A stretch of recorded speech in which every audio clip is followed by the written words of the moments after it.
السلام علیکم ناظرین، میرا نام سونیا ہے۔ میری عمر 18 سال ہے۔ میری فیملی ٹوٹل 4 افراد پر مشتمل تھی۔ ہم 2 بہن بھائی اور امی ابو۔ میرا بھائی میرے سے چھوٹا ہے اور 9 سال کا ہے۔ میرا بھائی ابھی 5ویں کلاس میں پڑھ رہا تھا۔ میں نے میٹرک کر لیا تھا۔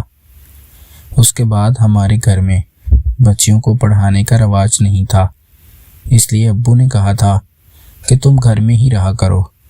میرے ابو میرے سگے باپ نہیں تھے۔ میری امی نے میرے ابو سے دوسری شادی کی تھی۔ میں سب سے بڑی تھی اور میرا پہلا باپ جو سگا تھا وہ اس دنیا سے چلا گیا تھا۔ میرے سوتیلے باپ کی عمر ابھی 25 سال ہے اور وہ میری ماں کی عمر میں 35 سال کو پہنچ چکی تھی۔ میری ماں ابھی بھی دکھنے میں کافی خوبصورت تھی اور نوجوان ہی نظر آتی تھی۔ میرا سگا باپ جب اس دنیا سے چلا گیا تھا تو میری ماں کے پاس کوئی سہارا نہیں تھا، اس لیے اس نے میرے بہتر مستقبل کے لیے میرے سوتیلے باپ سے ہی شادی کر لی تھی۔ میرا سوتیلا باپ کافی امیر تھا اور اس کے پاس کافی پیسہ دولت تھا۔ میرے سوتیلے باپ کی اپنی زمین تھی اور وہ اپنی زمین پر راج کرتا تھا، اس لیے میری امی نے انتخاب کیا تھا کہ میں دوسری شادی کر لیتی ہوں۔ میری امی انتہا کی خوبصورت تھی اور محلے کے سارے مرد امی کے اوپر نظر رکھتے تھے، اس لیے امی اپنے آپ کو ایک مرد کی غیر موجودگی میں محفوظ نہیں سمجھتی تھی۔ اس لیے امی نے میرے سے بات کی تھی تو میں نے بھی امی کو اجازت دے دی تھی کہ آپ دوسری شادی کر لیں، کیونکہ مجھے اپنے سوتیلے باپ احسن پر پہلے بھی محبت آتی تھی۔ اس لیے میں نے امی کو کہہ دیا تھا کہ آپ شادی کر لو۔ میری ماں نے بھی میرے سوتیلے باپ سے جب شادی کی تو میری بھی موج لگ گئی تھی۔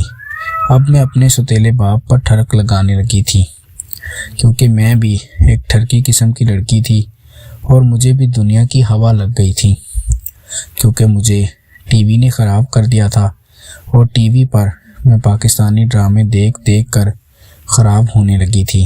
اس لیے مجھے باہر تو نکلنے کی اجازت نہیں تھی اور میں گھر میں ہی اپنے سوتیلے باپ پر عاشق ہو گئی تھی۔ میرا سوتیلا باپ جب بھی گھر میں موجود ہوتا تو میں اس کے ساتھ کافی گپ شپ لگاتی اور اسے کافی محبت دیتی، لیکن آج تک اس سے میں نے اپنا مطلب نہیں نکالا تھا، کیونکہ میں اپنی امی سے کافی ڈرتی تھی۔ میری امی مجھے اپنے سوتیلے باپ پر اکیلا نہیں چھوڑتی تھی۔ جب بھی میرا سوتیلا باپ گھر میں ہوتا تو میری امی کہیں جانے لگتی تو مجھے بھی ساتھ لے جاتی تھی، حالانکہ مجھے اپنے سوتیلے باپ احسن پر کافی محبت آتی اور میں تو اس کی دیوانی ہو گئی تھی، اس لیے میں اس کے ساتھ وقت گزارنا چاہتی تھی، لیکن میری امی میرے اوپر شک کرنے لگی تھی، اس لیے وہ مجھے ساتھ ہی رکھتی تھی۔ ایک دن میری امی نے کہیں جانے کا پروگرام بنایا تھا اور میرے نانا نانی کے پاس جانا تھا۔ میں نے ضد کر لی تھی کہ میں اپنے سوتیلے باپ احسن کے پاس ہی رہوں گی، کیونکہ ابو جی بھی کہہ رہے تھے کہ مجھے کھانا کون بنا کر دے گا، تو میری امی نے یہ فیصلہ کر لیا تھا کہ وہ مجھے میرے سوتیلے باپ کے پاس ہی چھوڑ کر جائے گی۔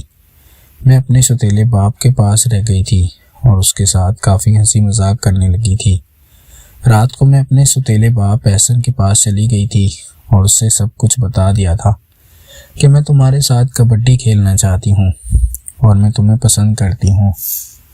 میرا سوتیلا باپ بھی مان گیا تھا اور میرے ساتھ کبڈی کھیلنے کے لیے راضی ہو گیا تھا۔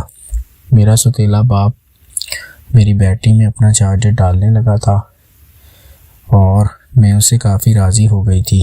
اب جب بھی امی آس پاس نکل جاتی تو میں اپنے سوتیلے باپ احسن سے وہ سکون لے لیتی تھی اور اس کے ساتھ کبڈی کھیل کر کافی خوش ہوتی تھی۔ میرا سوتیلا باپ بھی اب مجھے راضی رکھتا اور وہ کہتا تھا کہ میں ساری جائیداد تمہارے ہی نام لگا دوں گا۔ مجھے بھی لالچ آ جاتا اور میں اپنے سوتیلے باپ کی باتوں میں آ کر اس کے ساتھ وہ سب کچھ کر جاتی۔ ناظرین، اگر آپ کو یہ کہانی پسند آئی ہو تو ہماری ویڈیو کو لائک کر دیں۔